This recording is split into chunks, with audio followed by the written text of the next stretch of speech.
Live Barcode Podcast audio commentaries. Thanks to your generous donations to our Kickstarter funding campaign, Clive Barker Podcast presents Fundraiser 3.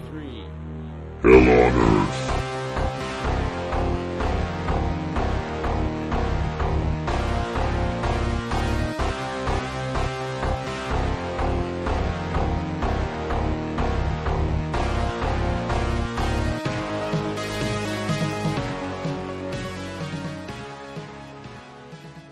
So for people at home, this is The Book of Blood, 2009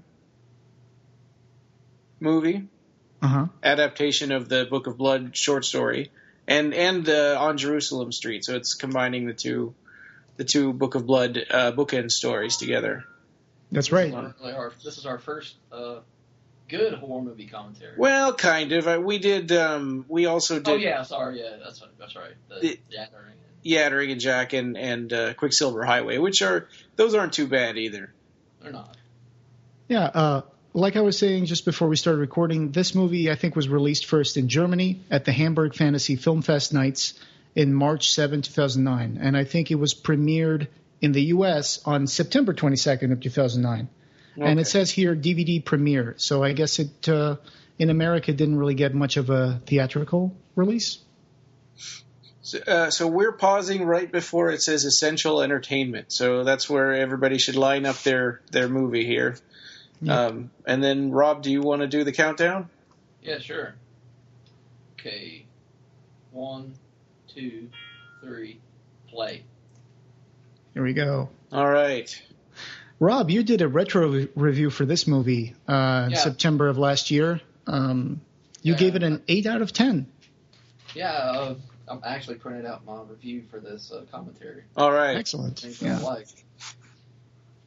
thought the big thing about this movie that they had to get right was the house, and I thought they did a great job on getting the house.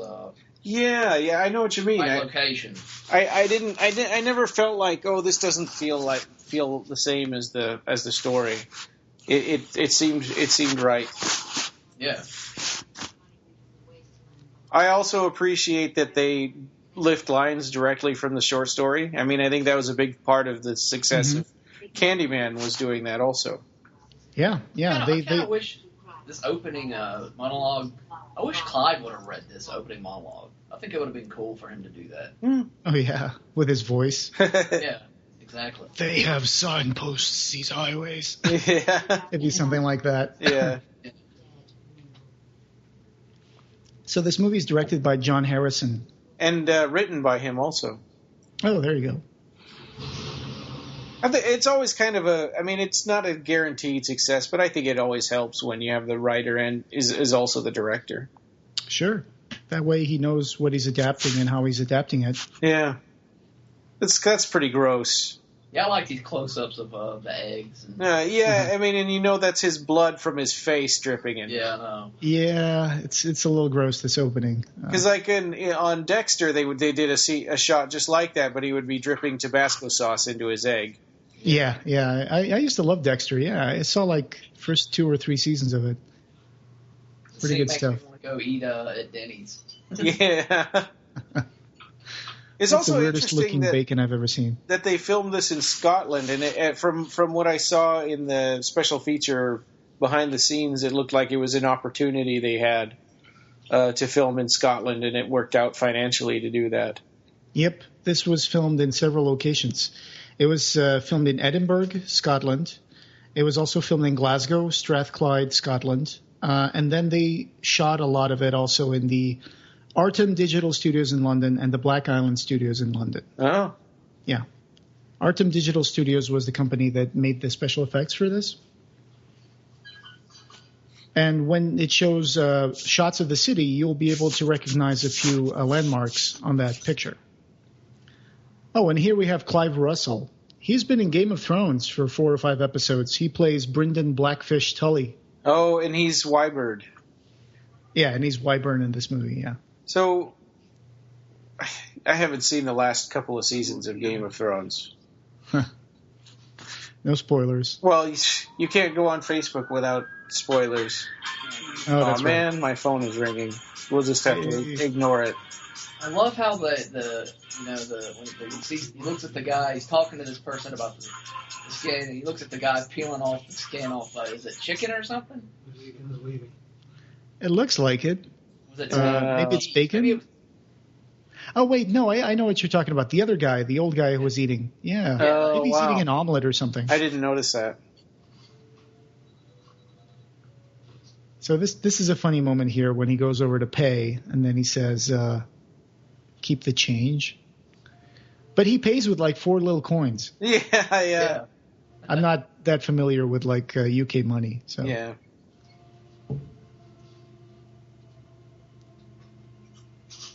There we go. Hey, Mr. Moneybags. I was looking up. I was curious about how they did the suit on for Simon McNeil for this movie, and it said that Jonas Armstrong had to have his entire body waxed and cast so that the makeup and product department could craft his character's skin to fit and match his torsos perfectly. So that sounded like a pretty, Sounds like a lot of work. Yeah. Oh, by the way, I found the Pine and Oak diner on the internet. It's near Kincardine on Forth Bridge, Fife, Great Britain. All right. I'll add the link to it on the show notes. It is a real place, but I think it's been closed for a while. This guy reminds me a little bit of a younger Brian Cox. Yeah, he does. He has that kind of. I could see that definitely. Mm-hmm. The way he talks and his voice. I like the part where here Simon says he just wants to go far away. At first I thought he was like cursed, like the one, to walk the earth like the wandering Jew or something. Mm-hmm. Except instead of mocking Jesus, he mocked the dead. But he's just trying to get away from another person that we're going to find out pretty soon. Yeah, it's really interesting that they opened with this part. Yeah. And then they want to go back and explain, okay, this is how we got to this point. I like that they made bookend stories for the bookend stories of the Books of Blood. Yeah, right? Because that's pretty cool. They have something that happens before the Book of Blood story, and they have something that happens after the Book of Blood story. Oh, with his experience of his childhood, his brother dying in the car accident. Mm-hmm. All that backstory that they came up with for the characters. Yeah, him and for Florescu. Yeah, Mary. So this is none of this is in the actual stories that Clive Barker wrote, except maybe this part, I guess. This is on Jerusalem Street. Yeah, but it's not. I mean, it's not the diner part. Right. No. Yeah, not the diner part, and it's in a hotel room, and also in a. It's not this like cabin place. Yeah. In Jerusalem, so it's like a. And I guess there's. We'll come back to this scene at the end of the movie again, but so I guess I've got some comments for that I want to. We'll just save. I like the part where this guy starts talking about the collector that he works for. Yeah. I mean, I'm a collector. Yeah. I was in the board of a collectors association in Portugal. You wouldn't believe the things people collect. But not pickled tongues or anything.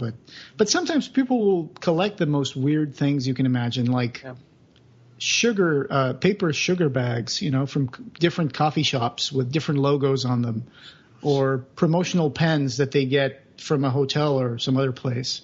Oh, wow. I knew a guy who collected rusty keys, like old keys. Oh, wow. He just collected old keys from, like, old locks. And there's people who would collect anything, really. It's kind of like something that people do, and it's hard to explain why they do it. Yeah.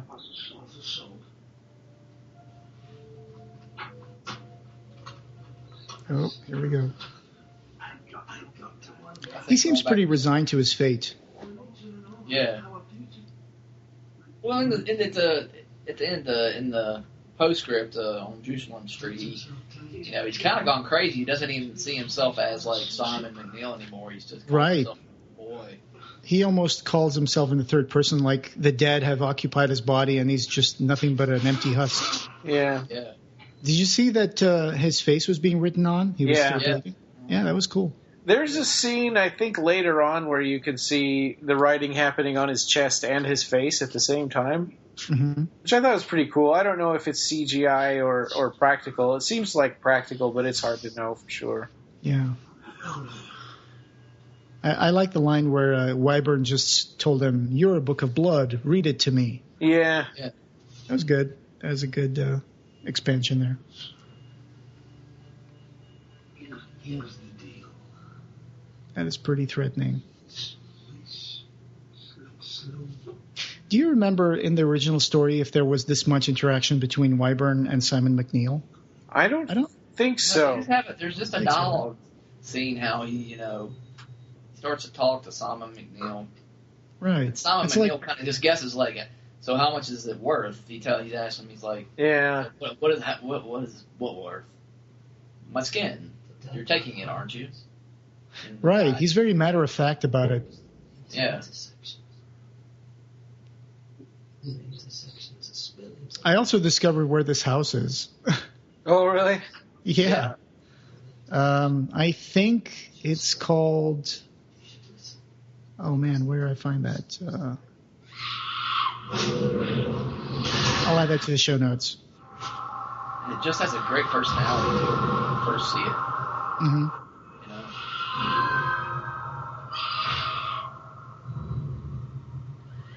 This looks like it's taken out of a Sam Raimi movie.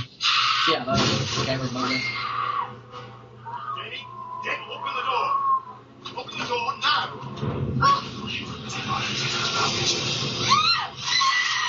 Can you, oh, there you go. Can you just lower the volume a little bit? There. Yeah. That's fine.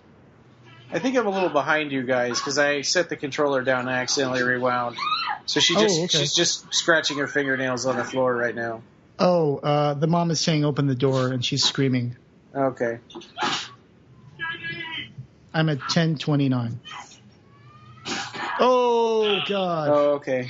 I'm at 10:20 right now. Face rip. You just missed it. Yeah. And if you look closely here, she's still moving her jaw. She's Oh. Yeah, that's really... It reminds me of Hellraiser in a way. Mm-hmm. Yeah. Skinless face. Amazing effects by Artem Limited. I'll add the link to their portfolio where they show more pictures from the Book of Blood to the show notes. Okay, this scene here where Maria Florescu is talking to her class reminds me a little bit of Candyman.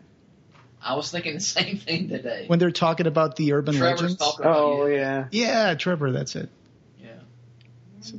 That's a good catch.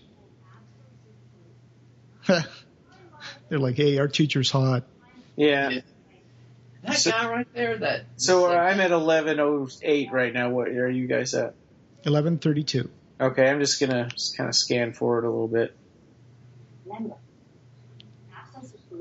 Here's one of our main characters, Simon McNeil.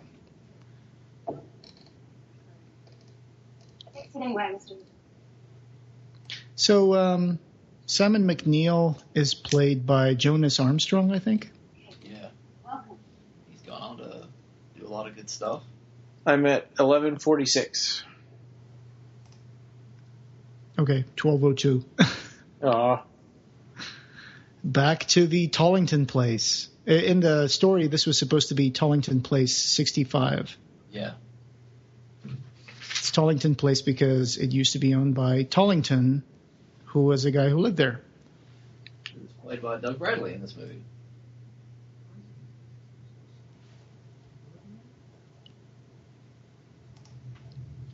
So it's pretty impressive place.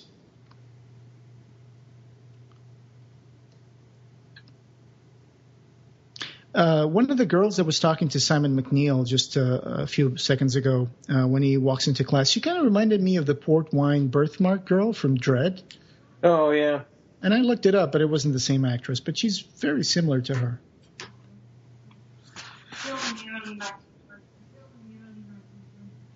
Okay.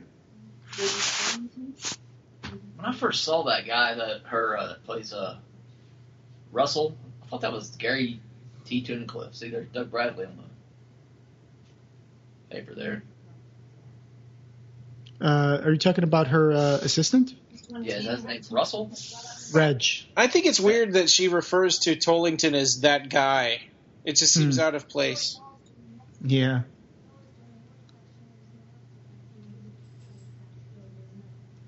So Reg looked like Gary Tunnicliffe. Yeah, a little bit. So they're explaining how Tollington died here. And it's funny because they're going to have a newspaper article pretty soon. And you can read the article that's printed on the cover of that newspaper, that old clipping they have. And there's more details about his story. Like, for example, it says that you can read on the newspaper that he was buried in the cemetery in Stockbridge, Edinburgh. The service would be done with a minister of the spiritual church. He had no known relatives in Scotland, and lawyers were checking for any connections to anyone. He did not leave a will, but had a vast fortune. And he also had a house in Ireland and property in the USA and France, with a friend saying that he had relatives in Germany. So that's all I could make out of the news clipping, but I'm sure if someone is watching it on the Blu-ray, you probably can tell more detail. That's pretty cool that they gave him a little backstory there, because it's really not shown in the movie too much. Mm-hmm. This room reminds me of the Hellraiser, the loft. Yeah, the damp room. Yeah. I know this house. This movie takes place inside a house, and at some point you have this feeling of a flashback to Hellraiser a little bit. Even the director admitted that people would be able to tell that connection, I guess.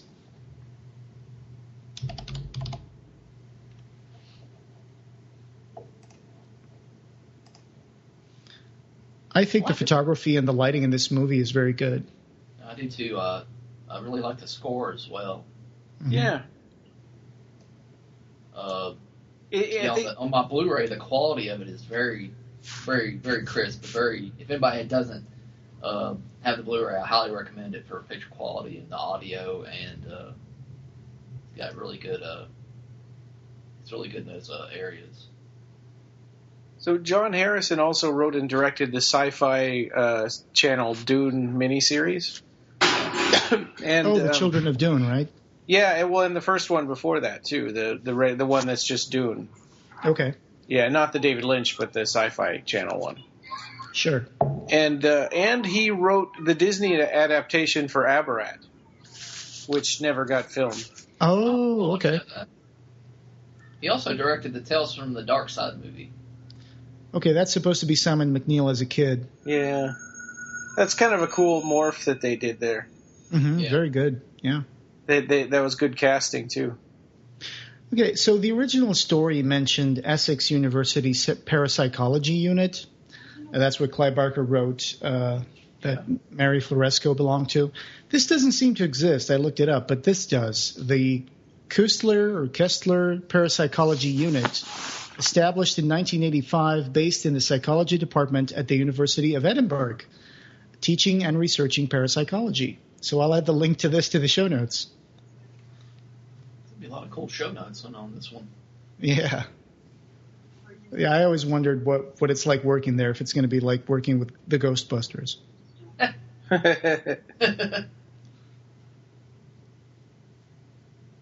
And here Mary Floresco says, in this business we have to start from a place of faith. And I was like, I want to know what university she's working for. Yeah, that seems like sort of a shortcut to the story. That's not a scientific approach at all. You have to base it on facts. Like at one point, this guy Reg says, he has a PhD, and I'm like, well, in what? Yeah, I guess parapsychology. Yeah.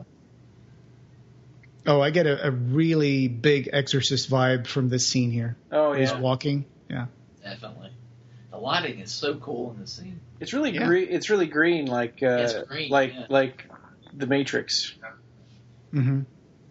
Had a nice gritty feel to it. I miss the college life, going to pubs, drinking beer after class.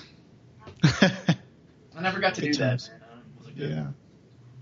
I didn't do that. I just played video games. Yeah.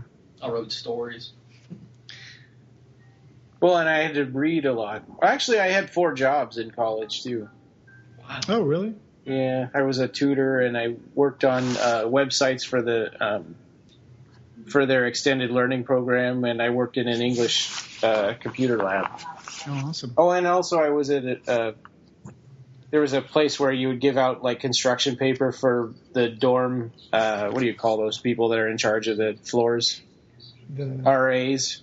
RAs? Yeah, resident advisors. So they would come to me and I would say, okay, here's where the paper is, and the copier's over there and stuff like that. And you also made kung fu movies. Yeah, Oh, yeah. that was mostly that was a lot of that was in high school. Okay. Some of it was in college. Those were great. 1990 through 96, I guess we did those. What do you think about the backstory that they give to all the characters in this movie? I like them. In my review, I talk about that. Mm-hmm.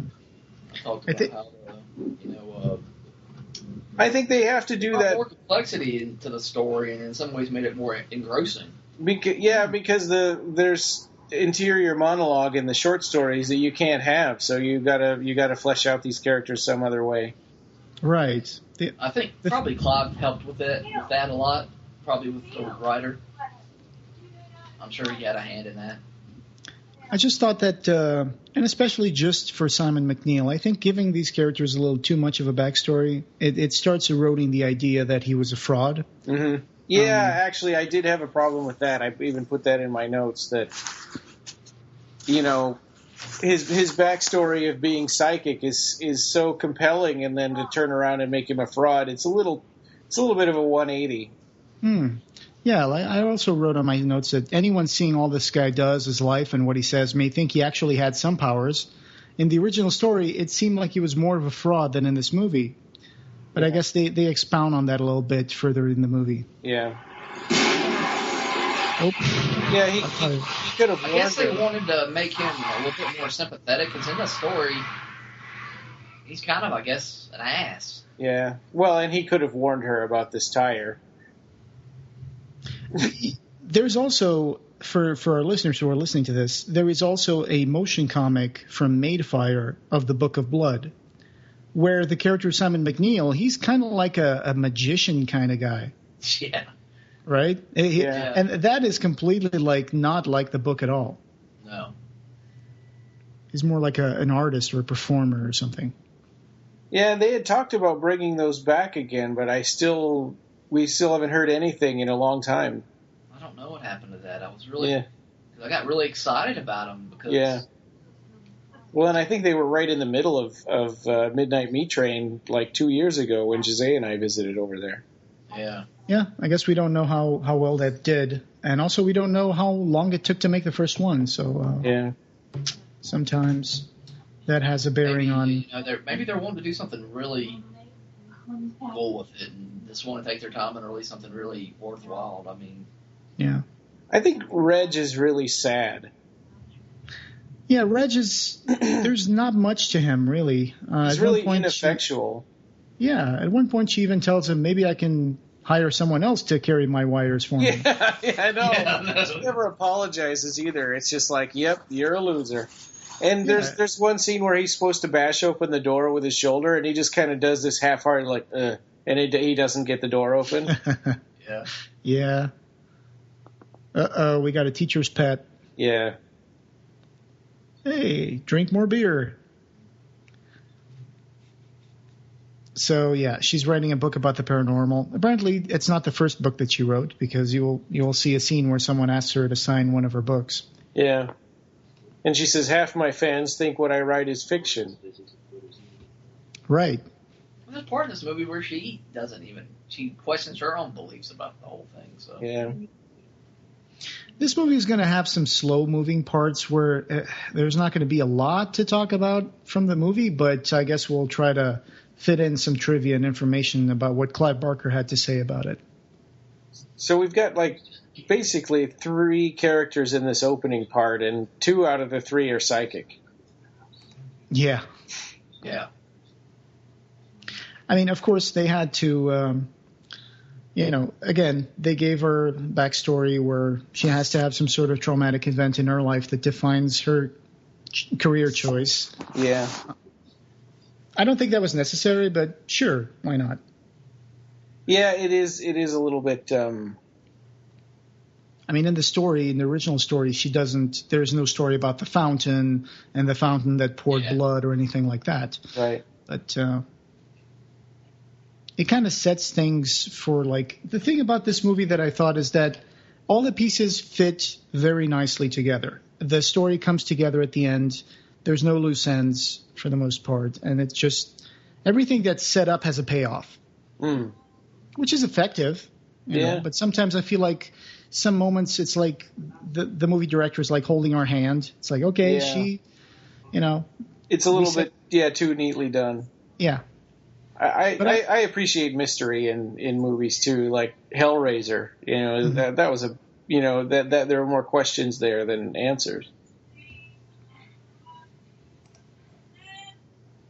Oh, we start introducing some sexual tension here. Yeah. Gotta have some sexual tension in a Clive Barker story. Oh, sure. Good point. So let me go here and check out what we got from Revelations about this movie. Yeah.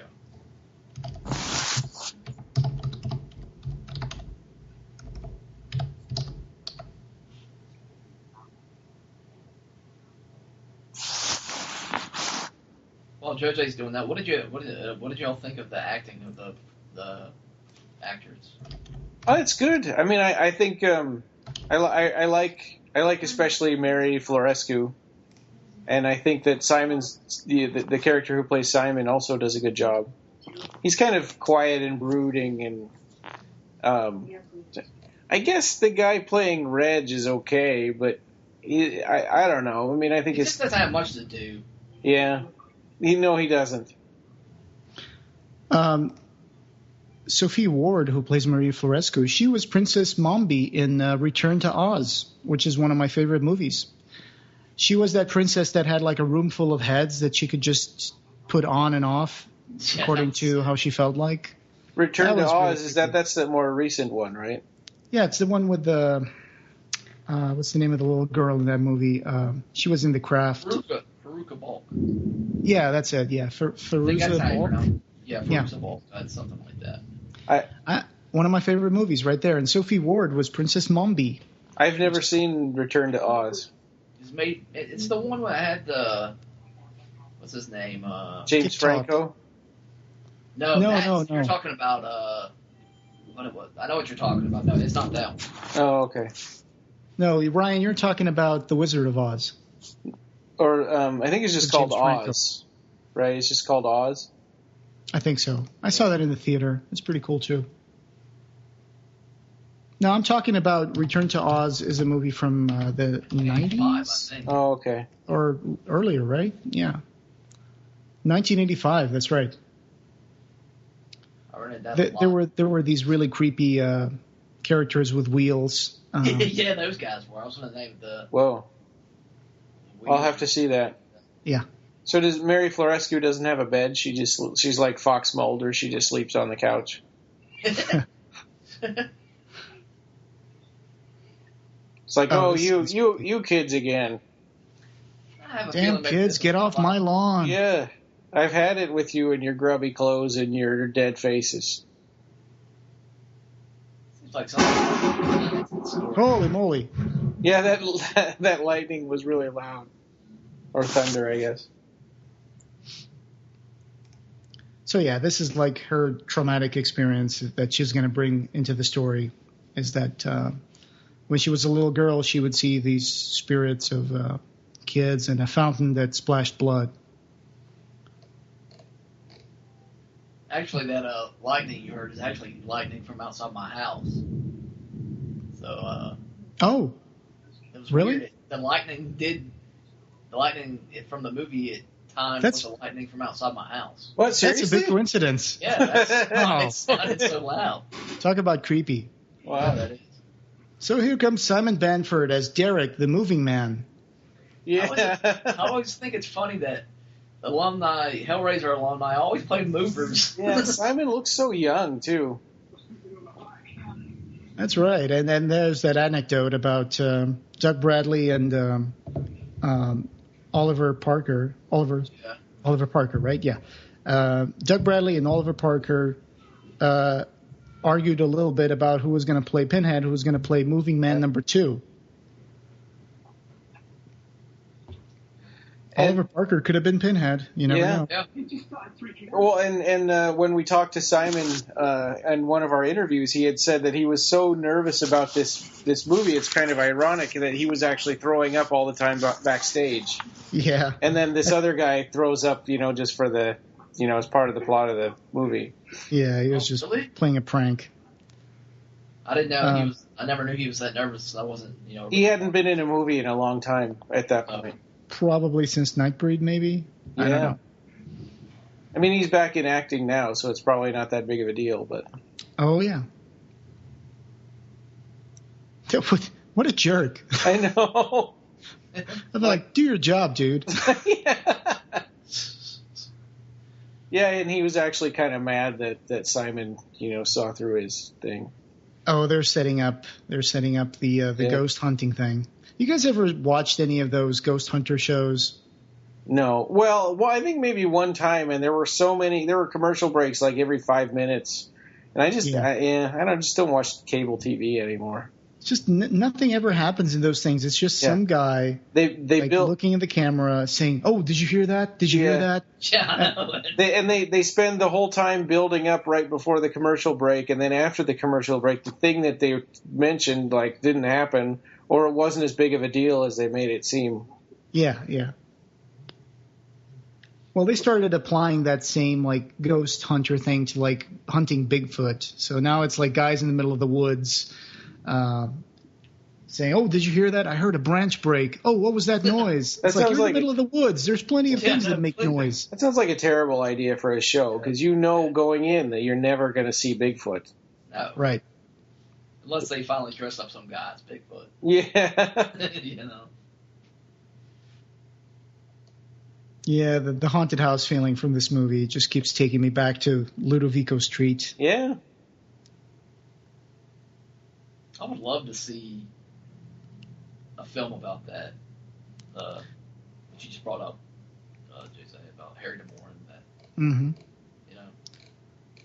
Here's a funny thing. When I was looking at IMDb, and it's kind of appropriate to the moment of the movie, one of the keywords in that movie is male pubic hair.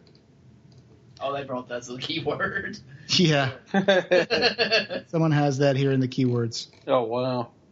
Plot keywords: pubic hair, male frontal nudity, intersection, sexual dream. Yeah, there is a really long, extended sexual dream in this.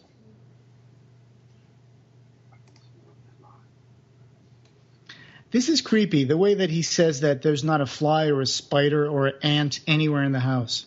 Except that in real life, you'd really, I can't see a fly or a spider or an ant anywhere near me right now in my house. Yeah, but this is supposed to be like an abandoned place, right? If not abandoned, then at least true. Closed. Yeah, you'd think there'd be spider webs and stuff, I guess. Oh, yeah. If you close somewhere for a few months and go back there, you're bound to see some spider webs. That's true.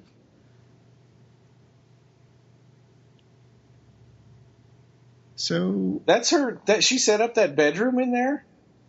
Apparently. That's pretty fancy. Everybody else gets a cot, and she has this fancy queen-size bed. Yeah, Simon McNeil has an IKEA, it looks like a box with a mattress in it. Yeah. I like the lighting in this scene. I wonder how long she was expecting to be there. Yeah, I think it was a lot longer in the story than it is in this movie. Well, right now this is a dream sequence, so it's hard to know if that's really her bed or not. That's true. Yeah. Oh yeah, his bed looks a lot fancier now too. Yeah, it doesn't look that bad. So this is going to be one of those sexual tension moments. Yeah. You know, she was 45 when she did this movie. She doesn't look it. She looks pretty good. Yeah. She has a very interesting face. Mm-hmm. I like her hair in this. Yeah, the way she has her hair here. I don't think she's a normal, regular brunette. So, why do you think her hair is all gray in the movie later on? Well, that's a good question. I don't think it's because a lot of time has passed, because her face kind of looks the same, and Simon McNeil doesn't look that old. Yeah. But sometimes in horror stories, it's not uncommon for someone to go through such a traumatic event that they say, oh, and his hair turned white. But usually it's like a shock of their hair, like in Nightmare on Elm Street or Evil Dead. Yeah. It's not like their whole head. Yeah, well, sometimes it is. I got the impression maybe it was from writing all these stories. Yeah, or having to see the dead all the time. Yeah. Being in the same room with them. He doesn't waste any time, does he? Yeah. Yeah. And, you know, as any good horror movie, it's going to have sex scene and then something bad's going to happen. Yeah. It's rare for horror movies to have really good sex scenes because they're always interrupted by something horrible. Yeah. Either like, you know, take a look at Friday the 13th or Nightmare on Elm Street. Right. Sleepaway Camp. Yeah, that one's even worse. So, this project was part of the Midnight Picture Show films. Like you said, it was adapted by John Harrison from the two stories that bookend the Books of Blood. Mm-hmm. It says here from Revelations that the Scottish shoot progressed well through December 2007 into the new year. Joe Daly was also a producer of this movie, and following exposure at the 2008 European film market and the successful completion of the effects shot in London, the film was completed, and we enjoyed seeing a full print in August 2008, shortly after a teaser of the first 10 minutes was shown at Fright Fest in London. Well, I wonder what makes them decide with these things when they can go to when they can be theatrical release and when not. I mean, maybe this is Lionsgate and that's what the problem is. I don't know. That's a good question. Because Lionsgate screwed over Midnight Meat Train, and maybe it was the same thing with this one, too. Mm-hmm. Which we'll also be doing Midnight Meat Train. Yes. That's our last commentary we're doing from the... Yeah, Clive had this to say about John Harrison's work. He said, John did a superb piece of work with the expansion and reinvention of the story because it's really very simple. He filled it out, gave it meat, and deepened the characters. My understanding is that we're looking at shooting in Glasgow, which is wonderful. It's great that we should be going back to Britain, that the house where the dead walk, where the highways of the dead converge, should be situated in one of the bleaker cities. It's perfect. I don't know if people from Glasgow would be happy that Clive was saying their city is bleak. But, yeah, it seems like this was shot in the fall going into Christmas because it's always raining and it looks pretty cold. Nice statue here. Yeah, one of those statues and shots. And that statue over there in the stairway is actually a replica of Michelangelo's The Slave. Yeah, that's what I thought it was. I just figured that was something that I recognized. And they also said there was a very relaxed atmosphere on set. One of the reasons why I like John so much, not just as a director, but as a human being, you know, that's his style. He's very low-key. He's not a dramatic fellow. He just gets on with it. Once in a while, you'll catch a little bit of tension in his voice because he's unhappy, but it's very seldom. Jonas Armstrong's performance was extremely brave. He dropped trowel with no problem. Yeah, he does that a lot. Very believable and very sexy without trying too hard, you know. None of that phony stuff you get in Hollywood. So there you go. I thought there was going to be more of a face-off here between them, but yeah. He never says what's on his mind. At least not really strongly, I guess. I'll get someone else to carry my cables. Yeah, it's kind of I took that as like a. It's a real slap in the face. Oh, and look, chains. Yeah, and they're not her cables, right? This is all like his equipment. Yeah. Do you see that shot of chains? Yeah, totally. Hellraiser. Yeah. All right, let's hunt this poltergeist. Yeah. It's kind of a mix between Hellraiser and Poltergeist, this movie. Yeah, yeah. Oh, and this scene, there's a really great subdued soundtrack by Guy Farley. I love the ambient sounds that he used here. There's great ADR and sound design in this scene. Yeah, I like the sound of the soundtrack too. I actually bought it when we started the podcast. Oh, by the way, that soundtrack was published by La La Land Records, and it's still available for like $4.95, and it's limited to 1,500 units. Oh, wow. Yeah, it's on Amazon. You can still get it. I didn't buy it on CD. I just got it on iTunes, I think.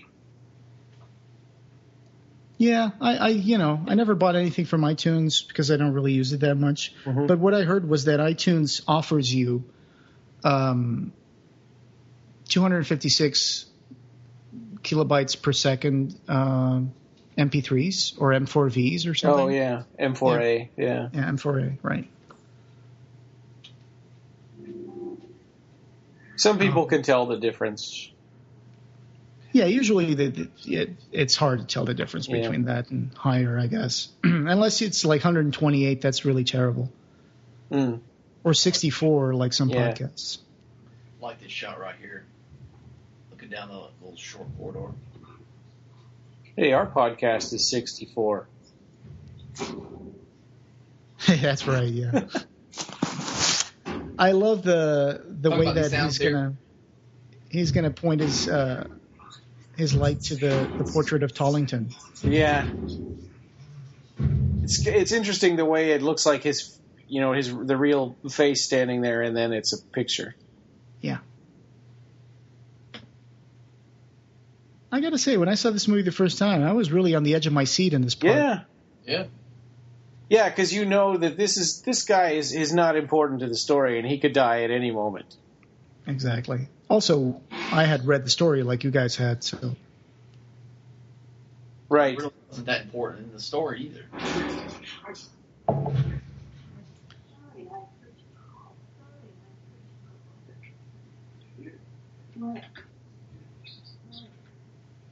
I always wondered, why do ghost hunters use equipment to try to capture like ghost voices or film a ghost? Because if people can't see them, why would an electronic device be able to capture anything like that? I don't know. There's supposedly this, I don't know, I mean, I don't personally believe it, but electronic devices are able to sense things, but you're right, I've never seen like a distortion of the electrical field or something like that. Like that, what's happening right here or something. Yeah. It's supposed to... So I think there's a little bit of cheating going on in here because the door is locked, and then there's too short of a time between when the door gets unlocked and Simon's like thrown across the room, and for what we know that this is all fraudulent stuff happening right now. So Simon's doing it all himself. Yeah, you're right. That guy really couldn't open that door. Yeah, it was really weak. Yeah, I know. He didn't even try. I mean, he's a pretty heavy guy, too. I mean, yeah. I guess if you want to nitpick about something here, I would say that he could have just like tumbled around the bed and dismantled it. But well, then he ran over and unlocked the door, and then ran over and laid down on the floor there. Right. The door was locked a second ago. Yeah, my point is, how could he even lock the door in the first place? Yeah. Yeah, I know. Was there a key on the door? Was that a good idea to have a key on the door if they're going to investigate this? I don't know. Okay, obviously this part is completely fake. If you've seen the movie before, of course, you'll know that this part is just a quick fakey thing. Mm-hmm. This is what he was doing in the story.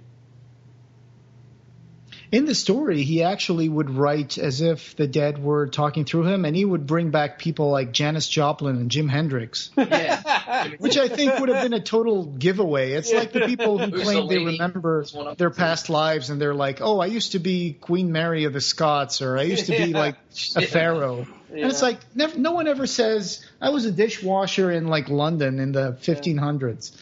They always have to pick someone like important. And in the short story, he didn't do all this fancy theatrical stuff. He had a little piece of lead that was stuck in the skin in his mouth, right? Yeah. So he just scratched words into the wall. But there was no, fire. And he stumbled around the room and he, threw things around. Yeah. That was cool, the message that was written there. I serve hell, and in its turn, hell serves me. Yeah. A little cheesy, but, that's not a real, dead person talking there.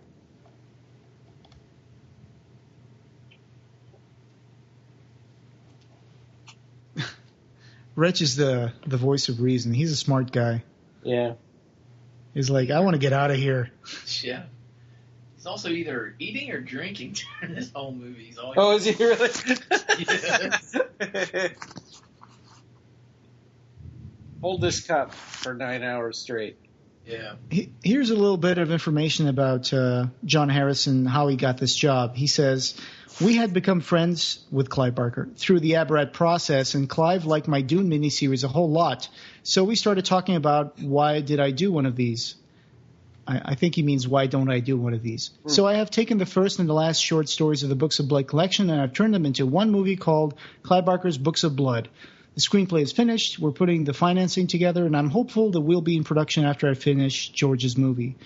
Clive would be one of the producers, of course. He has been reading every step of the way the drafts of the script that I co-wrote with another young writer named Darren Silverman.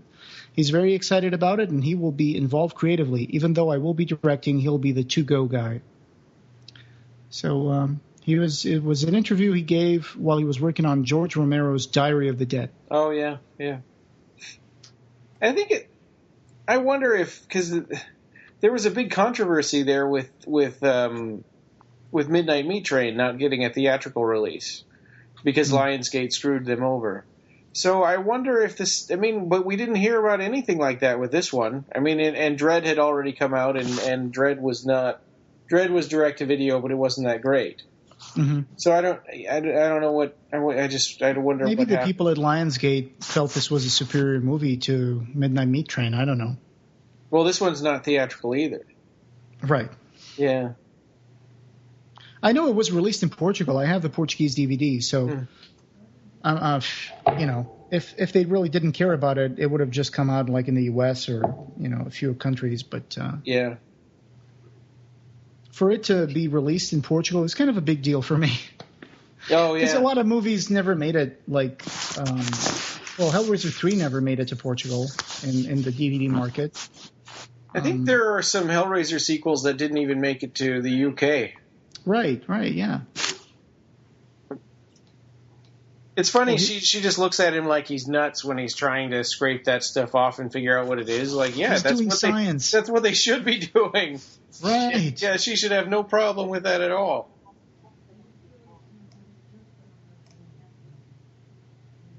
You're the only forensics man I know. Yeah. And this part here is really being a creepo. Yeah. Oh, he's have like dinner with me. It's like, is your wife going to cook? Boing. Yeah, he's like, oh, I forgot that I'm married.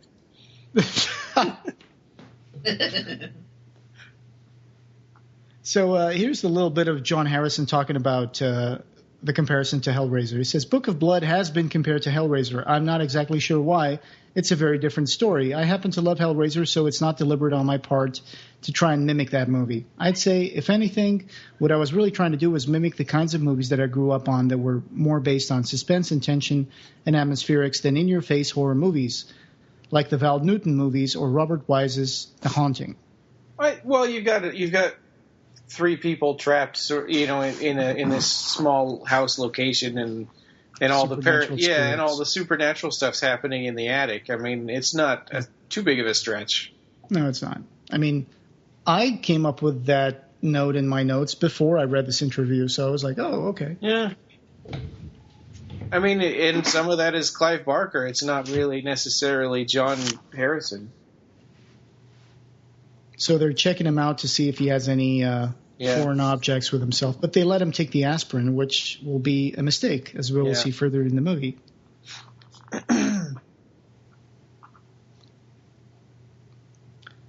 Back in April of 2009, John Harrison talked about the distribution for this movie, said, there can't be a worse time economically to open an independent horror film in the U.S. than now. So we will instead do a major cable launch on Sci-Fi around September. Oh. We hope to get the movie on a few big screens before then, but it's tough. I don't think it ever came on Sci-Fi, though. No. I don't remember seeing it. I don't think it did. It's not, yeah. Well, I mean, I think it's a little bit too much for Sci-Fi Channel. They would have edited it. Yeah. Would have been a cut version of it. Yeah, right. You tell, says maybe we should do an anal cavity or something. Yeah, right. Yeah, that was kind of a dumb joke because it's like, what did he think was going to happen when he suggested that? Right. Of course, they're going to tell him he has to do it. And here is Doug Bradley talking about his appearance in this movie. He said, "It's set in the present day, but I play a character called Tollington, who has been dead for pretty much a century. He was a cultist who occupied the house in Tollington Place, mentioned in Clive's original story. It's a brief but memorable appearance, and I'm looking forward to it. I was up there yesterday for a photo shoot for portrait and newspaper article which appear elsewhere in the movie, and in discussion with the makeup department agreed that my current cut does not sell the period, so we agreed to shave my head completely. It works too, because any similarities between Tollington and a certain Aleister Crowley would not be at all inappropriate." Yeah. I think Doug Bradley would be good, especially now, to play Aleister Crowley in some kind of biopic. Oh, that would be good. Oh, I would love to see Doug Bradley play Aleister Crowley in a biopic. Yeah. That would be amazing.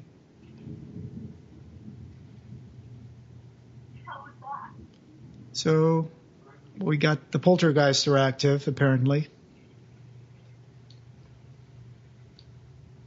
Yeah, you know what they never explained, though? That even though Simon McNeil was faking some of this stuff, like the magnetic disturbances and stuff, that doesn't explain how the house would shiver. Yeah. Well, right now that isn't fake anymore, right? Yeah. That's right, yeah. And that dragonfly kind of flew over there to show her what's going on. And yeah, that dragonfly kind of sets the crossing between, the normal world and the spirits that are acting up. And that's not something from the short stories. That's original for this movie, the dragonfly thing. Yeah. I think it's cool. I like that idea. I do too. I liked it too. And they're CGI, right? I think they look like CGI, yeah. Yeah, I mean they're good, but if we have to ask, I guess then they did a good job. Yeah. Simon, you all right? I like the lighting on her face right here. Yeah. It's really. Why don't you open the door and find out? Yeah, there's a lot of kind of ghostly. Yeah. You're cracking up a little bit there, Ryan. Oh. I think you're good now. Okay.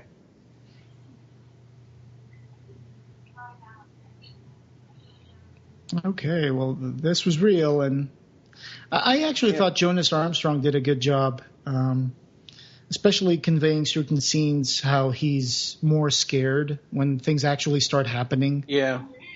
Yeah. And he's trying to mopey, though. He's trying to explain here, but this isn't like before, this is real. And they're not really listening to him, and then when they figure out he was a fraud, they're just like, "Oh, just get out of here." Yeah. Instead of listening to him about, I guess it's The Boy Who Cried Wolf. Yep, that's exactly it.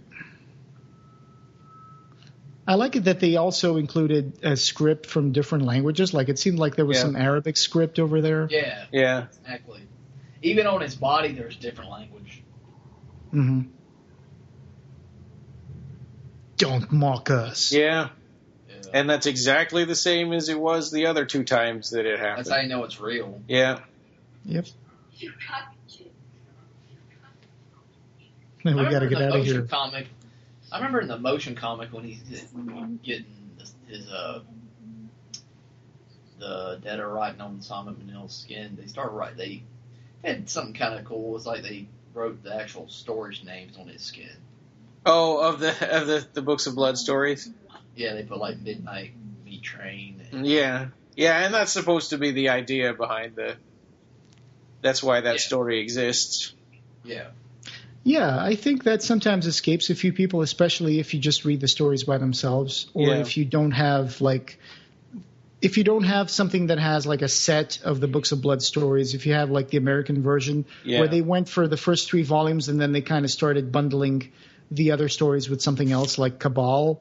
Yeah. Well, in the U.S., people think there's only 3 volumes. And then, and then volume 4 is the Inhuman Condition, and 5 is In the Flesh, and 6 is Cabal.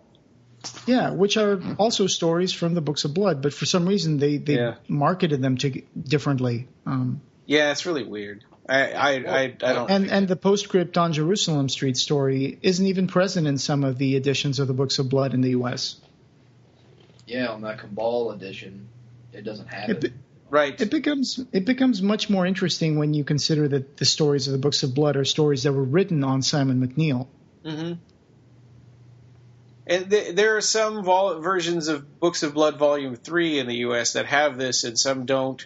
And some collected books that have the first 3 volumes will have this one at the end. But nothing. Am I the only one who's listening to Ryan coming in very distorted? No, I don't hear Ryan. He sounds fine. Well, and I'm recording, so it probably won't come out that way on the recording. Okay. Because you both are coming a little distorted to me, but we'll just power through it.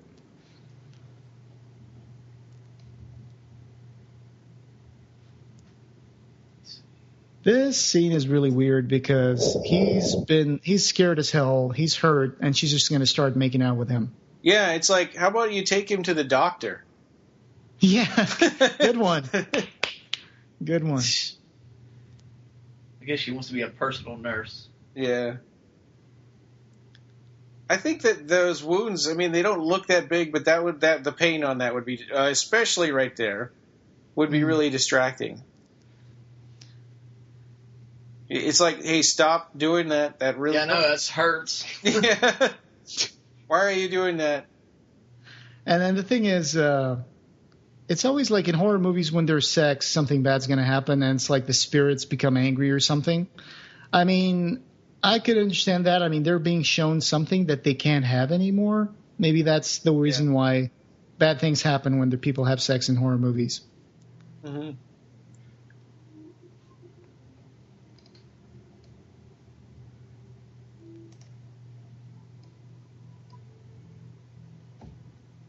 It's like they're being watched by the dead from the closet. Yeah.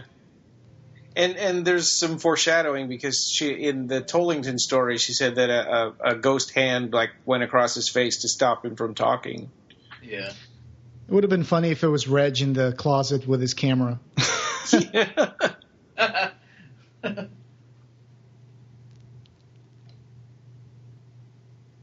Yeah, well, and that's the thing. Why would they do this stuff when they know that Reg can see it all from his equipment downstairs? He probably is watching. Yeah. Oh, the wall's cracking. The Cenobites are going to arrive. Yeah. Yeah. If Jack Polo was here, he would blame it on subsidence. Yeah. Oh, it's all right. Don't worry about it. That's just the foundation in an old house like this. That's bound to happen. You see what I mean? It's like the dragonfly landed on her face. Yeah. It's like it's the director telling us, okay, we're going to have ghosts now. Yeah. Sometimes I guess the dragonfly wasn't necessary in this moment. Like the hand over her mouth would tell us that there was spirits. That's true. Good special effects on that thing, though, really. Yeah, it seems like an invisible man really has his hand on her mouth. Yeah. Sometimes you watch these things and you don't think about like how hard it would be to pull that off. I wonder if they just used like a person put on a green glove. Yeah. To create that, or I don't know. And later when she watches, there's a hand on her back pushing her forward. I didn't notice that. Yeah, I didn't notice that either. Good catch. Oh, I didn't notice it at all either. When she watches the video, she just kind of casually gets up and walks over to the window. I didn't really like that. I'd rather that stuff was really happening. Oh, that's so awesome right there. It's like you don't even see the kids, you see the blood on the kids. Yeah. That is really creepy. Yeah. It reminds me of the you remember that movie with Kevin Bacon, like the It's not the Invisible Man. It's Transparent Man or something. The Hollow Man. The Hollow Man. Yeah. Thank you. Oh yeah, he was invisible, right? Yeah, when he gets that blood thrown on him. Mm-hmm. That's what you're referring to, I think. Yeah. I thought you were going to say Footloose. Oh gosh. Okay, now I see what you're talking about, Jose, with distortion and stuff. I see what you mean. And this dissolve here, it's really cool that they dissolve into like recorded footage that they're watching on the computer. I really like that. Yeah.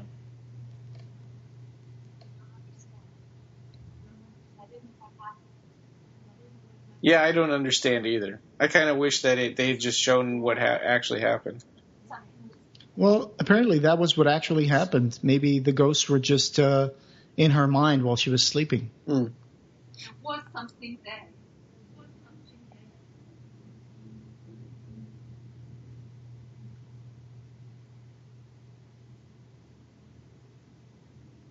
I wonder if this statue is real or if it was from a set. They definitely show it a lot. Yeah. It's real. Unless they moved it, took the real statue and moved it to this particular location, but it looks real. So here's a story where, they expand this mythology or the backstory to include Mary Floresco did have the power to see ghosts as well.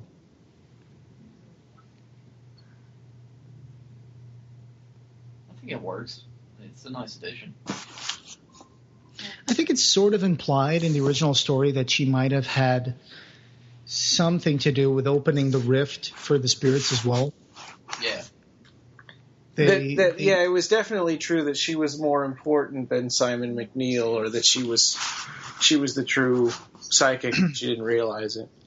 Yeah, in the story, even though she calls him her go-between, it's her desire and her pursuit that pushes the crack open, the crack between our world and the dead. Yes. Along with McNeil's fakery that kind of angers the ghosts. Yeah.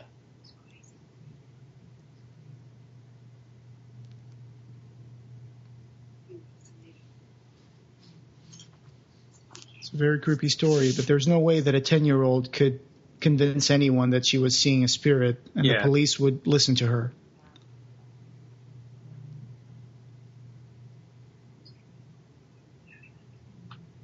So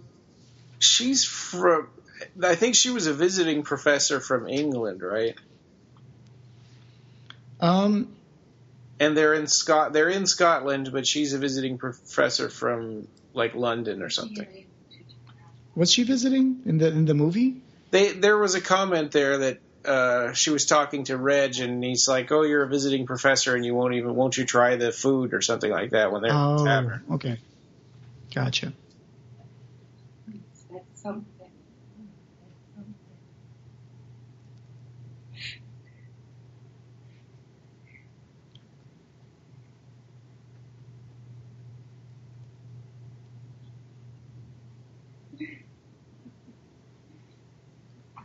Nice try, Reg. Yeah, I know. He's trying so hard to get, seconds. Look, she's looking at Simon the whole time. Yeah. It's almost like she's saying, like, we're birds of a feather. Like, I know what you went through because I've felt the same at one point. Did you guys see that, wave? Shimmer? Yeah, I didn't see that last night when I watched this. Yeah. Nice.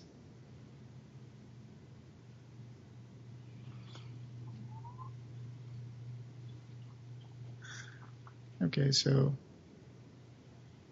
we're on her apartment now. Yeah, so I guess they're taking a break.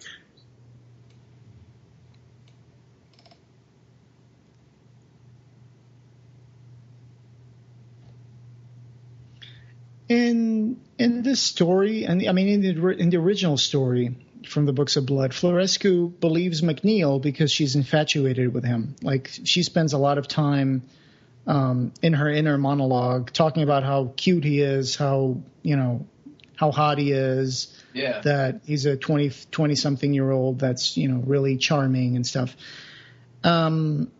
So she believes him because she's infatuated with him. But in this movie, it seems like she gets infatuated with Simon McNeil because she believes him. Well, she believes that he is, the real deal.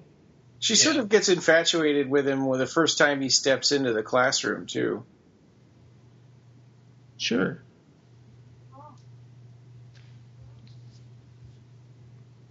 It's like, hi, it's me. I don't like umbrellas. My brother was killed by an umbrella.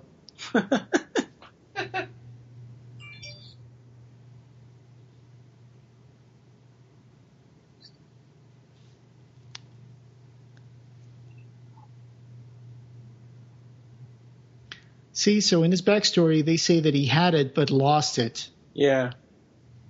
So he's not entirely a fraud. He just in the original story, he never had any powers to begin with. So he's a little more sympathetic here because here he just wants people to acknowledge him and give him that same kind of attention that he used to have, because he was a sort of a mini celebrity when he had this psychic vision, and now he can't have them anymore. But he really wants it back. I think that's in tune with the actual original character. He does that because he wants attention as well. He wants people to believe that he actually can talk to the dead.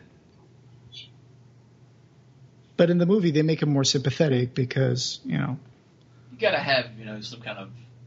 Can't make him like a complete asshole. Yeah. Like, the motion comment made him a complete asshole. Yeah, it did. Doesn't he have like a mustache? He looks really. Yeah. I don't know, very kind of, shifty guy that you wouldn't trust. Yeah.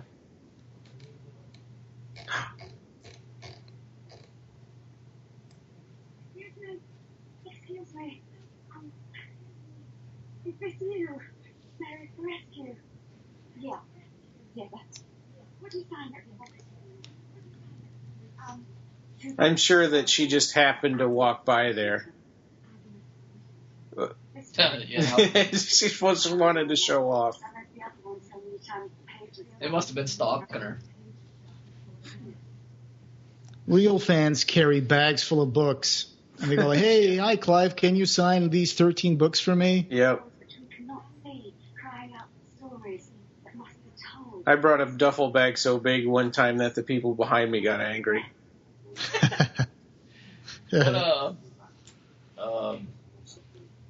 What's some of the... You've been to all these signings with Clive. What was one of the most... what was your most... one you enjoyed the most, Brian? Probably the one for The Thief of Always, because he read the whole first chapter to a group of us that bought tickets. Oh, cool. And so he read that, The Thief of Always, and then there was a Q&A. That was really cool. What? I didn't get that. Tell me now. And that was the first one where I was prepared, because my very first one was for Magica, and I had only just discovered Clive Barker, so all I had was a couple of paperbacks. Oh, I see. And they were ones that I bought right there on the spot. What I think is funny is that Mary Florescu totally disappears here, and she was right there like 2 seconds ago. Yeah. Did she just take off running? Was she the Flash? By the way, that clock tower there is from Edinburgh. That clock tower that you see in the landscape is the Balmoral Hotel. Oh, okay. I was wondering if we were supposed to believe this was in London, but that makes sense. Yeah. I don't know my English geography. There's the big confrontation. Oh, you've been the one playing games.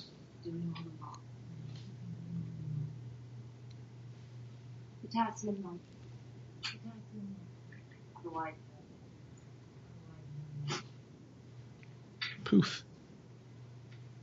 Yeah, but they still don't explain how they burst into flame without anybody touching them, right? Yeah, they were on a timer somehow. Could be. But it seems like an awful lot for him to be able to pull off. It seems like a rather naive thing for him to use that, because he must have known that they would analyze it at some point. So yeah, at least Simon McNeil in the story only uses that small lead that he hides in his tongue. Yeah. He doesn't use any chemicals to paint the walls or anything. Yeah.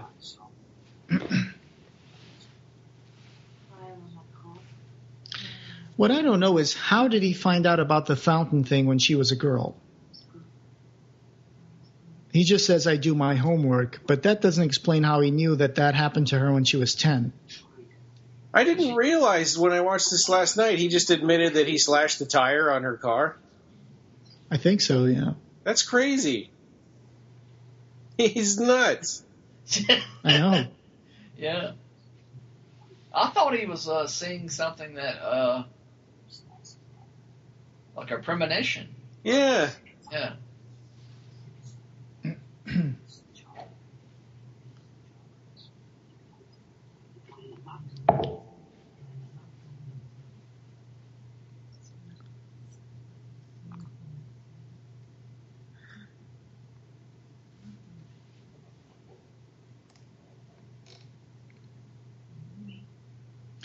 This movie had some problems after it was done.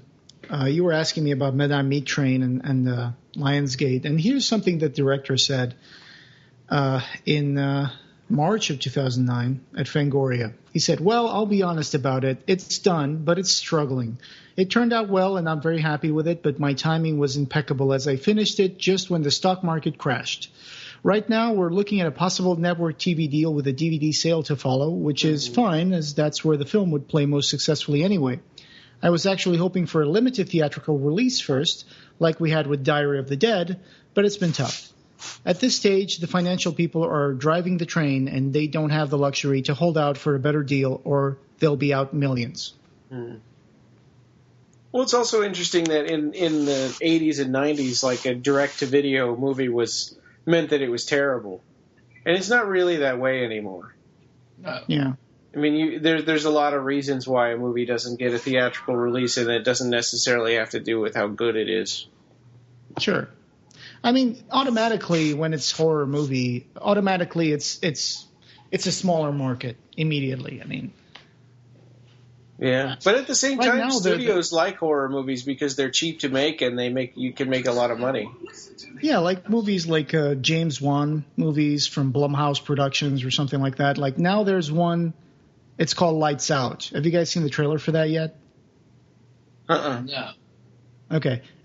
You guys remember there was a YouTube video where someone was turning off the lights in their house and then a shape would appear in the hallway and then they turn on the lights and the shape. I did see a preview for this. So basically this movie is that story but turned into a full feature film. It's like whenever you turn the lights off, the ghost of this scary lady appears, and when you turn it on, she disappears. So you have to stay in the light, otherwise she'll just grab your leg and pull you. Oh. And it's just horrible. I call it, Sounds it's like cattle that prod movie, cinema. Darkness Falls. Oh, here's Tollington. Yeah. So do you think that's really Doug Bradley's voice? Maybe. Probably just distorted.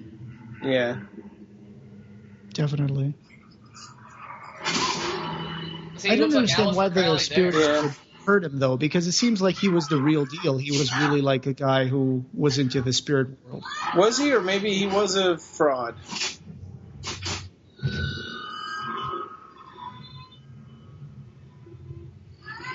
That seems pretty harsh what they did to her, too. I mean, it seems a little out of proportion to... You'd think they could just roll their eyes at her and go, yeah, whatever. Yeah.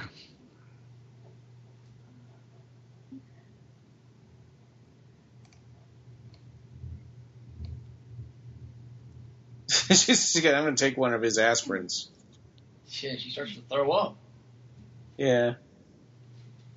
She was having his aspirin, but it turns out that's not really aspirin. Yeah, I know. It's reveals another one of his tricks.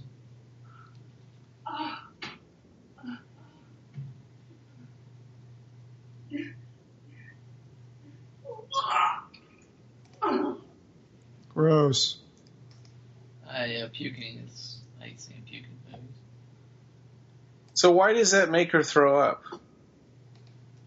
Because there was gunpowder inside the aspirin. Yeah. Yeah, but he would swallow those or did he swallow them? I guess he didn't swallow them. He just had them in the bottle. He would swallow them and then he would regurgitate them in order to write in the walls. Right. So, but if the capsules open up in her stomach and make her throw up, then he couldn't regurgitate them the way they are. Well, he would take them a short time before, and then he would regurgitate them before they were digested. At least that's, what I think he did. Yeah. And here's the explanation for the magnetic disturbance as well. He's got a...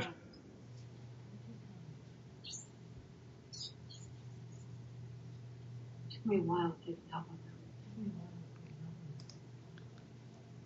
It's a little bit of fakery here because I don't think that there is such a device like that.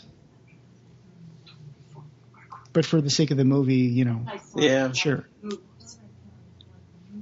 must have paid him to put it there. God knows what other tricks he's got.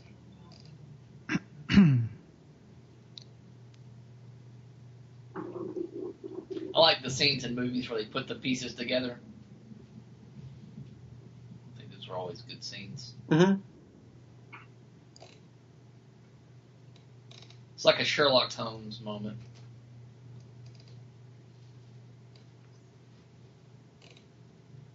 Really wanted it to be true.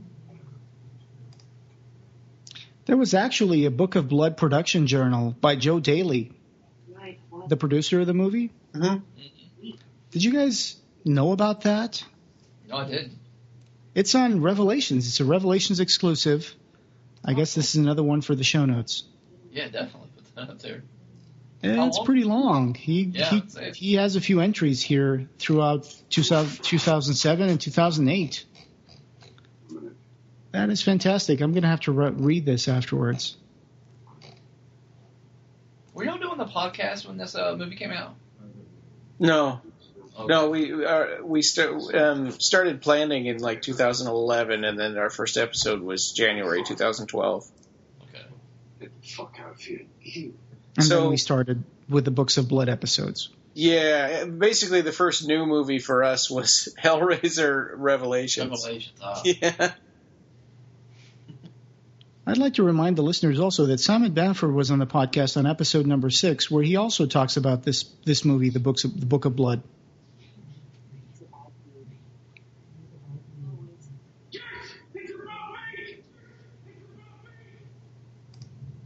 I told you I had a gift, but it was taken away. I've got it back now. I've got it back, and I'm not going to let it get taken away. That part when she called him a sweet little liar, that's actually lifted from the original story. Mm.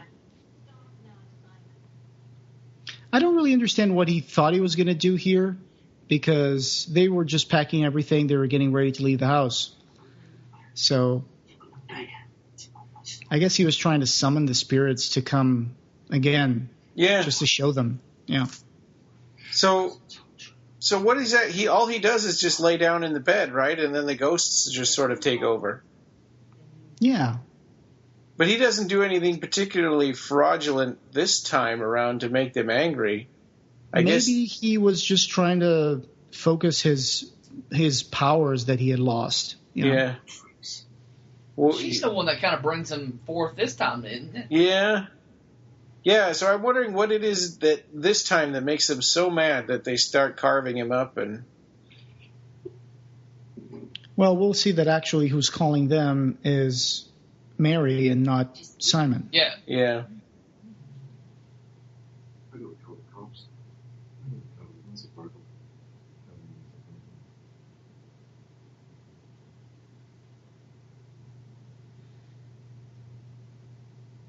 Oh, so I guess he's just trying to...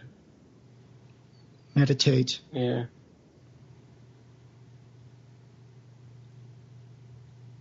There's going to be a point where the girl who had her face ripped off, she's going to appear near the end of the movie again. Yeah. Yeah, I had that in my notes. I saw that. It's Oh, there's the dragonfly again.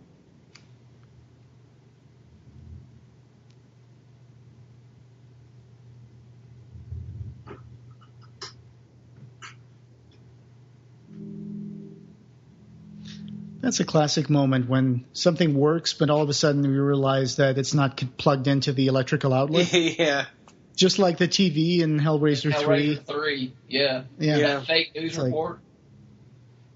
He's saying the truth, Joey. And then, or when they're doing the report from the massacre at the boiler room, and then they show that behind the TV is not even plugged in. Yeah, it's not even plugged in.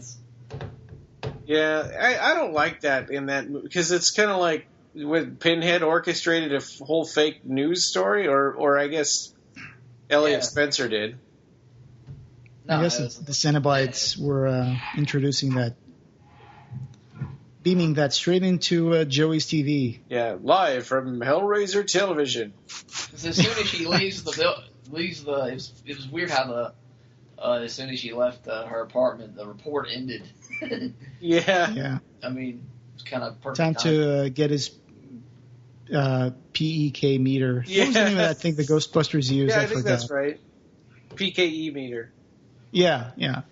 Psychokinetic energy. Someone should artificially, digitally put in Slimer in the ghost there. Yeah. I didn't bother to see the new Ghostbusters. I don't think it's out yet, but I'm not going to yet. Oh, okay. Wait. I don't know. I don't get to see. What did you say? You never saw Ghostbusters? No, the new one. I didn't go to see. Oh, okay. Is it out yet? No, it's not out yet. Okay. I get to see like 2 movies a year now. Yeah, I guess. When you have kids, it's hard. Yeah. Yeah, it is. I love this whole dragonfly mask thing going on here. Highways that lead to intersections. Is he seeing the dragonflies? Reg? I would think so. That's a good question. I guess we won't know for sure. I really like the ghosts in this. They're really, really scary. I really like when the world opens up and you see the highway going through the house. Okay. Mm-hmm. That is super cool. It's kind of the way I imagined it when reading it. Yeah. When I first read them. I wonder if the dead have to. I wonder if they have to wait when they have to turn right on red, or if they can go. Yeah. That was one thing in America that I found hard to get used to. It's turning right on red, because in Portugal, when it's red, you can't go. Yeah. Yeah, it's just a practical thing.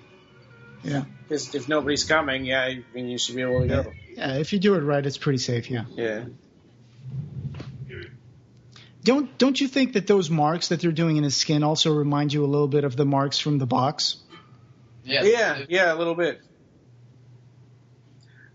Simon Says came up with. Also, I mean, I guess it's a problem with the original story, but how do you get an entire story out of the marks that you see on his skin? Because, I mean, really, people just write a few huge letters, and it's like, that's not a whole story.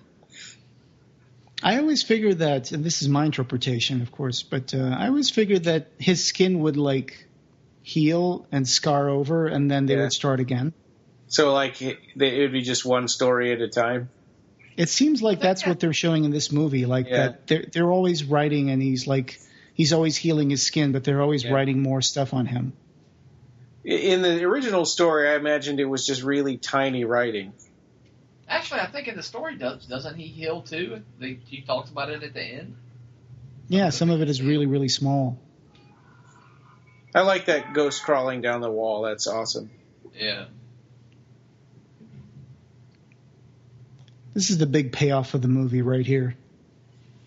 Is that like a French Napoleonic soldier? Yeah. Wow. Reg, you gotta pay more attention to your surroundings.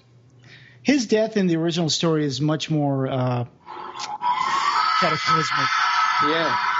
He just dies of fright, right? He just falls over and he's dead. Yeah, here he just gets scared and walks backward and falls. But in the original story, it's like the whole vision of it is too much for him, and there's like this blast of energy that kind of kills him. Because I think he sees the dead world. Yeah. So she's writing really small. I was kind of hoping they would was kind of hoping they would put in like characters from the story, and like maybe you would see like Mahogany or something like that. Yeah, that would be cool. You know. Yeah, it'd be nice to see it tied together a little bit more. They did a really good job with the makeup for the ghosts. Yeah.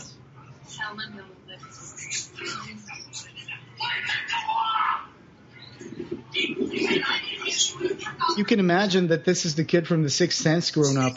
Yeah. Yeah.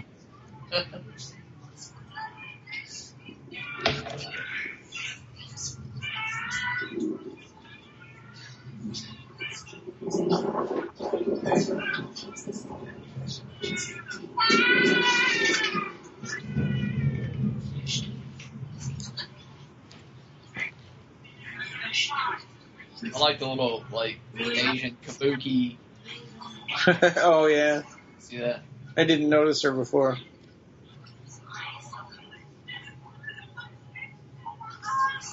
It's invading.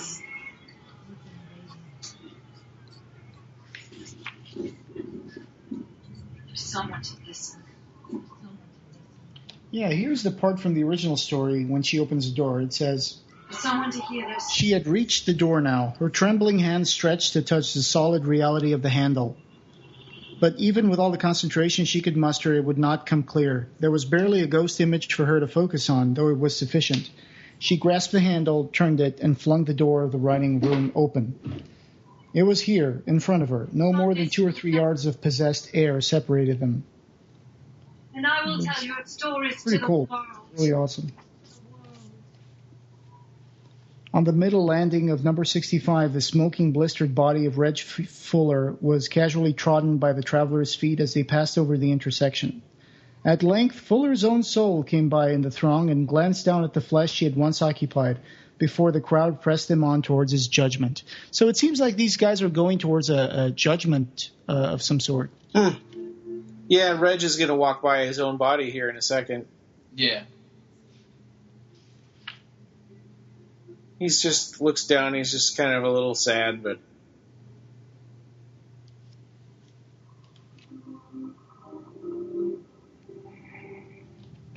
Well, the short story kind of makes it ends with that the living are really the ones that are cursed.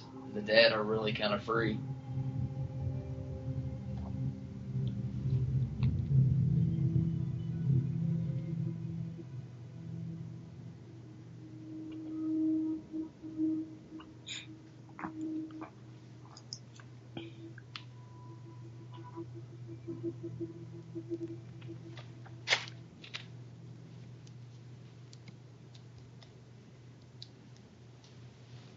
And here it's like, so Mary Florescu became rich almost overnight from publishing books with the stories from these people.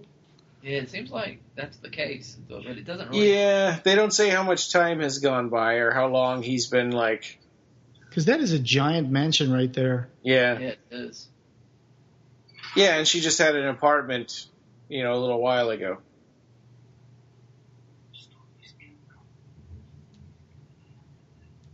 That's a Like that great shot. makeup job. Yeah. I can't even imagine how long it must have taken for them to glue that on him.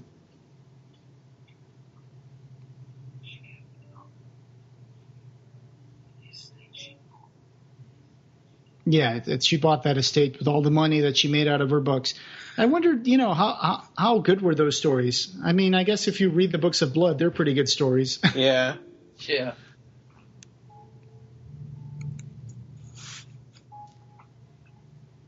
But there's kind of a leap between Mary Floresco in the other scene and this one that's kind of hard to understand. Like, she became almost, she became like a villainess of sorts. Yeah. Because she doesn't care about him anymore. She doesn't even, all the care that she had for him is gone. And she's just using him at this point. Right. Yeah. Yeah, she's more connected to the dead people that are scratching on him than to him. Yeah.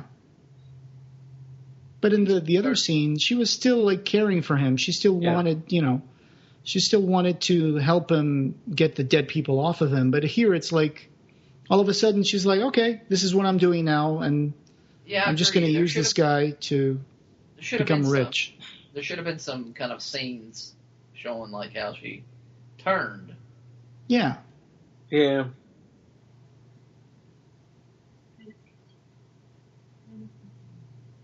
But I have to say, she does play an excellent part here.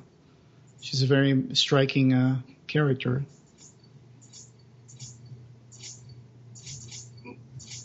There's a digital shadow in front of his crotch. Mm. So there's supposed to be cameras taking pictures at every angle, but we didn't really even see one camera.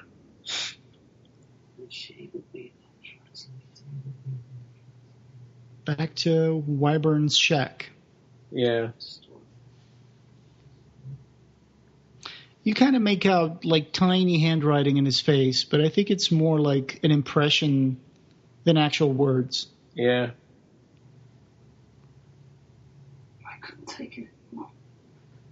Yeah, I mean, I haven't been able to read one single word. I can read on his forehead. There's a word, listen. Yeah, that's true. And then on his arm it says... It says dirty something? Dirty? And there's scum? Dirty scum, what it says. And there's Japanese on his chest there. Yeah, most of it seems just like random scratches, though. Yeah. Which I wish there were more recognizable words. Yeah, that would have been kind of neat for the fans, to... Yeah. Mm-hmm.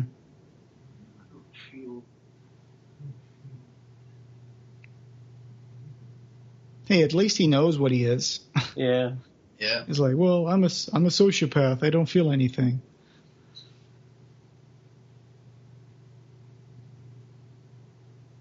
Yeah, if he's going to make it quick, why didn't he just put a gun to his head instead of cutting his throat? I don't know. That's just awful. Skin had to be intact. Yeah. Well, although he does cut his throat here, but then when she unfolds the skin, the throat is not cut. That's a goof that they did. Yeah, that's the one goof that they put on IMDb. I kind of wish they would have not shown it in an explicit way, but kind of shown the flying. Maybe through like dissolves and like. Yeah. I don't know. Thought it would have been kind of interesting. So Ryan, I think you were asking at some point, how did Maria Florescu found out his skin? I think she was the client. Do you think she's the collector? Yeah. Do you think she got tired? He ran away, and she just hired this guy to track him down and get it back. Yeah. But why? That's what I thought. But then it seems a little unnecessary to kill him. It would be really easy to just drag him back. Yeah. Yeah, but he can always run away again. Well, maybe. I mean, he doesn't seem too capable of much of anything. Yeah. She could just have a bodyguard that makes sure he doesn't run away. And she doesn't know that they're going to keep riding on his skin after he's dead. She might expect it, I guess. Yeah. So, in the original story, I think that the dead kill Wybird because he's like, in a sense, cheating them out of their book of blood, right? He's taking the skin in the original story for a private collector who would arguably remove that piece from the world. Collecting is it's kind of a selfish thing sometimes. I always want to share my collection with the world and other collectors, but some people, they derive some sort of pleasure from being the sole owners of something that's unique. By having the exclusive privilege of owning something special, they feel like it makes their own lives more special. So Clive Russell, I saw a note. Clive Russell nearly choked on the blood water in its final scene. Oh. Yeah. Doing scenes like that are dangerous.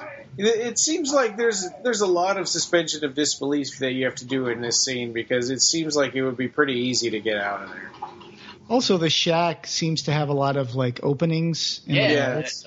Exactly. But let's just say that the dead were preventing him from opening anything, or breaking the window, or breaking the very flimsy looking window. Yeah. Come on, you can try. He's got all the power of Reg trying to get the door open.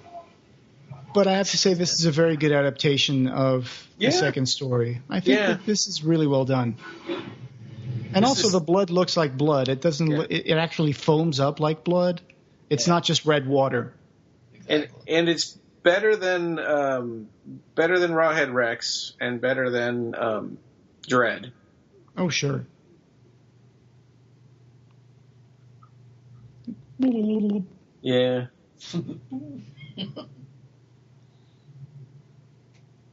It's a nice shot.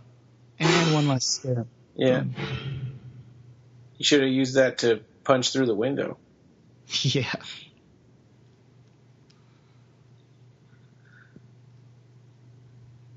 Well, it's not really blood that kills him, right? I mean, it's more like Maria Florescu being taken to the window and being shown the fountain. It's all kind of in his mind somehow. Yeah.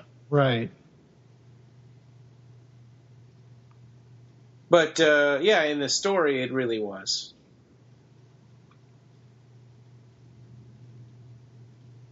Yeah, she's sort of like a Wicked Witch of the West or something, or she looks like a Disney villainess.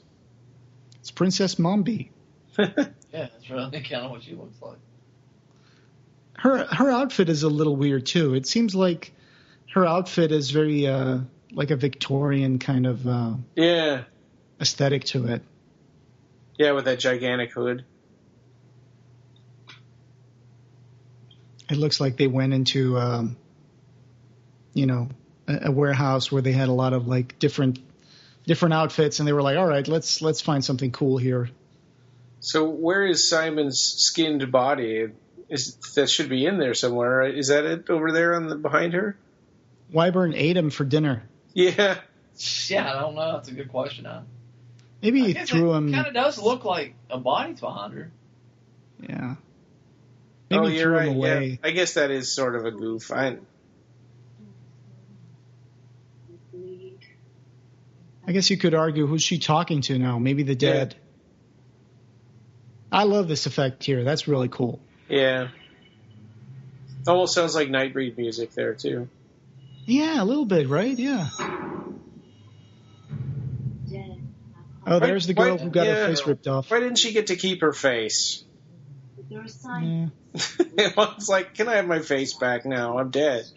What do you guys care if I have my face? Really, he should be a skin body. Yeah, if she doesn't have a face. That's right. Or he should have some scars on his face as well. Yeah. I didn't particularly care for the ending. I don't think it kind of made it too. It was kind of like a happy ending in a way. You know, those poor like World War I soldiers. They've been walking for like 70 years now. Yeah. Wherever they're going. It's a movie that I really like. So excellent. Yeah. Clive Barker was just in the credits twice, so that's good. And there's Anthony de Blasi, another executive producer. Yeah. Well, it was still good anyway. Yep, so that was Clive Barker's Book of Blood, another of our commentaries that was part of the Kickstarter 3 Hell on Earth. Except this one was pretty cool to watch with you guys. I really had a fun time. Yeah. Our next one is going to be, the next one we do will be Hellraiser, so there's not going to be a whole lot of, making fun, but we've kind of gotten through all the movies that we don't like, and we're, been into the good movies for a little bit now. I don't even have to watch that movie again because I know it by heart. I know. Yeah.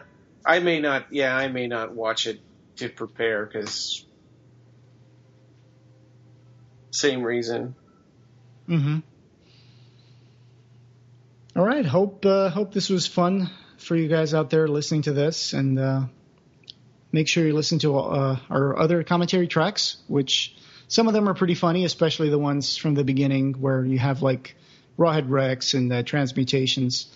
We made a lot of jokes for those, so go check them out. Yeah. I think Revelations was probably the funniest. Oh, that one too, yeah. Oh, yeah. Yeah. We may have watched that movie for the last time. Yeah. I hope so. Me too. I'm not watching it again, that's for sure. I can't think of another reason why we would need to see that movie. Hey, are we going to do Nightbreed? Yeah. We're doing Hellraiser, then Nightbreed, then Lord of Illusions, and then Hellraiser 2 and Hellraiser 3. And we're in for some good treats. And then I think the very last one is Midnight Meat Train. Okay, quick question. We're going to do the director's cut of Nightbreed, right? Yes. Yes. For all intents and purposes, that is the version of choice now. Yeah. There was one movie we should have added to the commentary. I forgot. I think we also are doing Candyman and Candyman 2. We forgot to add Gods and Monsters. Oh, yeah. But that, that's kind of a weird one because Clive is a producer, but it's not an adaptation of anything that he wrote. Yeah, that's true. But then we did The Plague. I guess The Plague is kind of the same deal. Oh my God, I'm looking at the extras casting, and one of the companies that provided extras for this movie was Amputees in Action. Oh, okay. Must have been some of the ghosts or something. Yeah, I'm sure. All right. So, are we? Oh, look at this! Foley recorded at Pinewood Studios. Cool. Oh yeah. Just gotta sit through the credits. Yeah, Guy Farley. I really like the soundtrack, but it is kind of sad and a little depressing, which I guess is the tone of it. It's kind of sad, Yeah. Dealing with the dead. Yeah, the characters are all kind of sad in their own way. Yeah. Even Wybird is sad.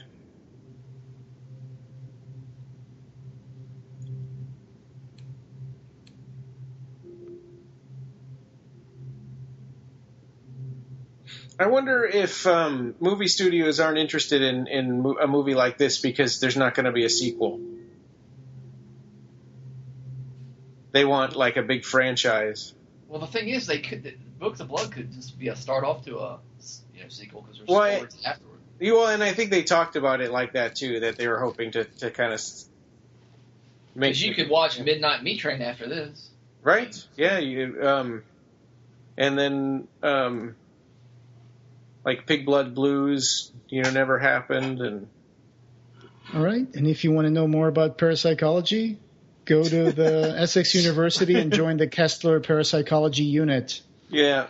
There you go. One quick thing before we go, I wanted to mention, head over to duelsofblood.com and vote, because we have, as we're recording this, there are only a couple of more days left in round 3, and then we'll go on to round 4.